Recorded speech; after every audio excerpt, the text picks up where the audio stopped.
Assalamualaikum warahmatullahi wabarakatuh. Oke, kita bertemu lagi Anda semuanya di pertemuan kedua, yaitu materi kita tentang hakikat perencanaan pembelajaran. Di RPS, Anda sudah bisa lihat semuanya bahwa minggu kedua ini kita membahas tentang konsep dari perencanaan pembelajaran.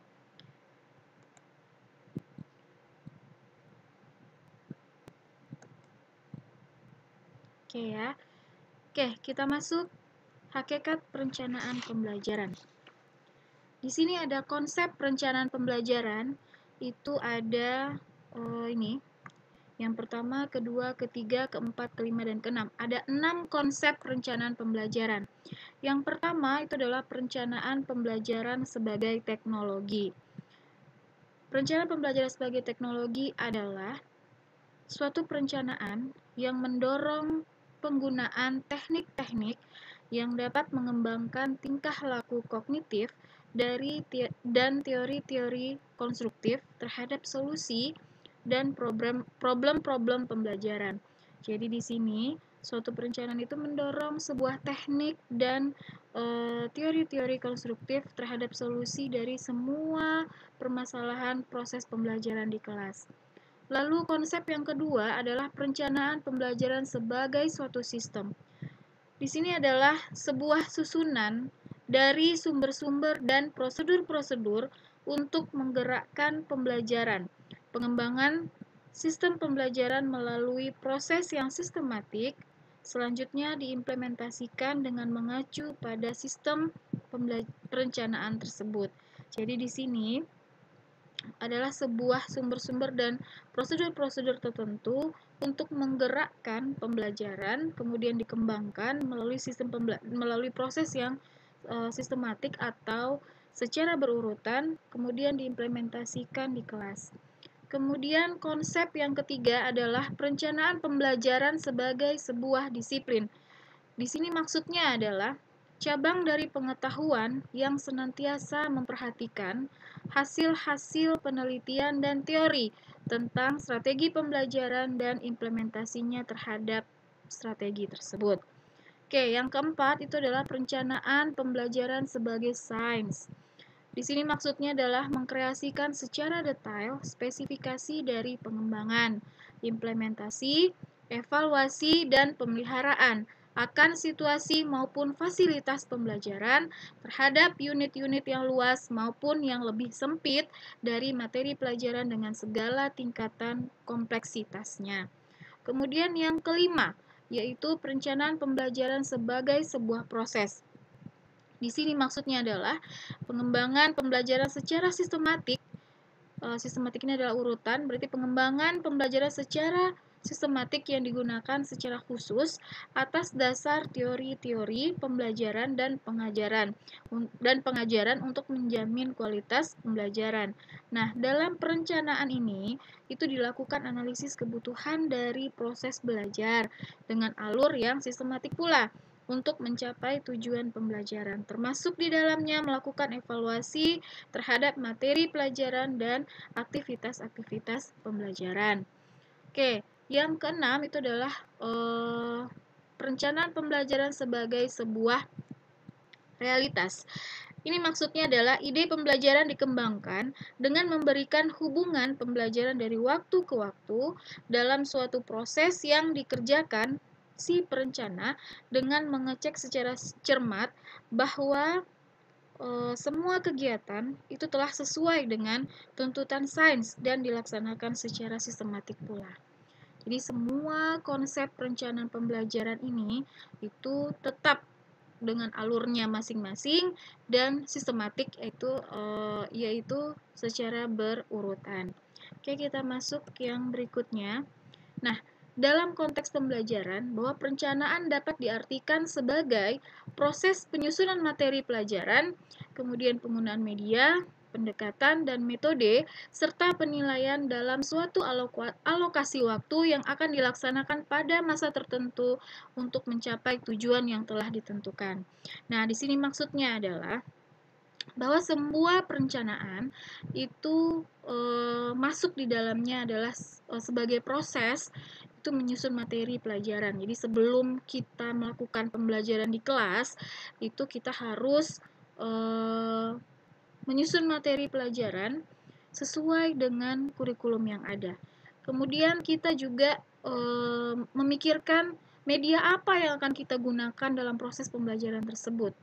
Lalu kita memilih sebuah pendekatan. Pendekatan itu apakah dia SCL, Student Center Learning, atau TCL, Teacher Center Learning. Jadi kita harus pilih pembelajaran kita ini maunya ke SCL atau TCL. Kemudian metode apa yang kita gunakan dalam proses pembelajaran tersebut. Nah, serta penilaian pun juga harus kita pikirkan dalam suatu perencanaan pembelajaran, karena penilaian ini sangat penting. Kita akan mengetahui si siswa ini sudah paham dengan apa yang kita ajarkan itu dari penilaian tersebut. Oke, kita lanjut. Kemudian ini adalah karakteristik dari si perencanaan pembelajaran ini. Jadi karakteristik itu ada 3. Yang pertama itu merupakan hasil dari proses berpikir. Jadi sebuah perencanaan pembelajaran itu semuanya hasil dari proses berpikirnya kita. Kemudian yang kedua, perencanaan pembelajaran itu disusun untuk mengubah perilaku siswa sesuai dengan tujuan yang ingin dicapai. Jadi kita mengubah semua perilaku siswa ini yang tadinya tidak tahu itu menjadi tahu, kemudian yang tadinya tidak baik itu menjadi baik. Itu yang akan kita susun secara keseluruhan mulai dari awal perencanaan materinya, metodenya, medianya, hingga nanti proses evaluasinya.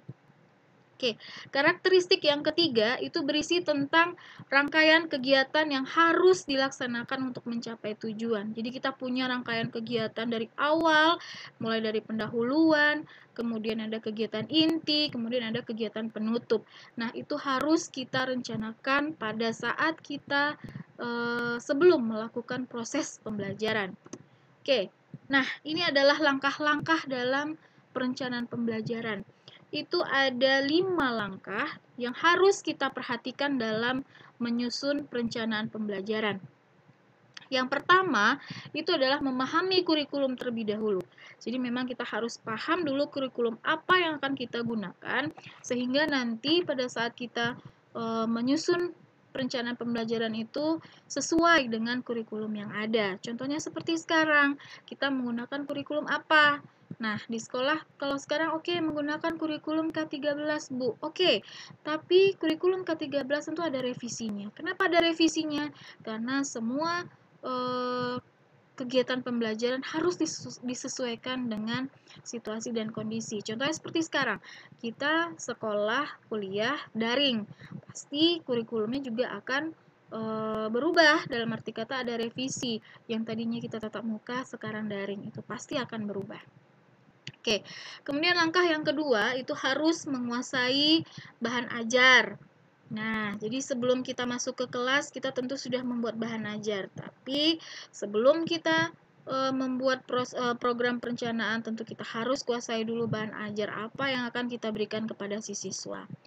Kemudian langkah yang ketiga adalah menyusun program pembelajaran. Di sini, ini namanya adalah RPP ya biasanya. Nah, menyusun program pembelajaran ini sangat penting karena di RPP itu semua alur dari pembelajaran di kelas ada. Mulai dari awal kita masuk sekolah hingga akhir menutup pelajaran di sekolah itu pasti ada.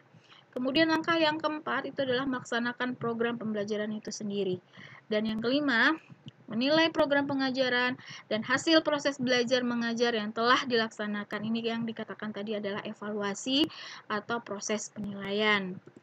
Oke, ingat, kurikulum khususnya silabus itu menjadi acuan utama dalam penyusunan perencanaan program pembelajaran. Namun, kondisi sekolah dan lingkungan sekitar, kondisi siswa dan guru merupakan hal yang penting. Jangan sampai diabaikan. Jadi, walaupun intinya adalah kita tetap harus mempertimbangkan kondisi sekolah dan lingkungan sekitar serta kondisi guru dan siswanya. Jadi walaupun kita harus tetap memperhatikan kurikulumnya terutama silabusnya, tapi tetap tidak menyampingkan kondisi sekolah tadi. Oke ya. Kemudian itu ada kriteria perencanaan pembelajaran. Nah, kriteria penyusunan perencanaan pembelajaran itu adalah yang pertama signifikansi. Di sini maksudnya adalah bermakna agar proses pembelajaran berjalan efektif dan efisien. Kemudian ada kriterianya relevan. Itu harus sesuai. Jadi ada secara internal itu sesuai dengan kurikulum yang berlaku. Secara eksternal itu sesuai dengan kebutuhan si siswa. Oke, kemudian kepastian. Jadi program pembelajaran nantinya itu harus berisi langkah-langkah pasti yang dapat dilakukan secara sistematis atau berurutan. Oke, kita lanjut. Kemudian karakteristik yang selanjutnya adalah adaptabilitas. Ini maksudnya adalah lentur dan tidak kaku, dapat diimplementasikan dalam berbagai keadaan dan berbagai kondisi. Lalu karakteristik berikutnya adalah kesederhanaan. Jadi program pembelajaran itu harus sederhana, mudah diterjemahkan, dan mudah diimplementasikan. Kemudian program perencanaan juga harus prediktif. Jadi memiliki daya ramal yang sangat kuat. Jadi perencanaan dapat menggambarkan apa yang akan terjadi. Nah, ini biasanya menggunakan kata seandainya gitu ya. Oke. Hanya itu saja yang bisa Ibu sampaikan dalam presentasi kali ini. Ini tentang hakikat perencanaan pembelajaran. Ibu berharap Anda semua paham walaupun tidak terlalu banyak Ibu jelaskan, namun untuk lebih detailnya itu ada bahan ajar yang Ibu lampirkan di e-learning.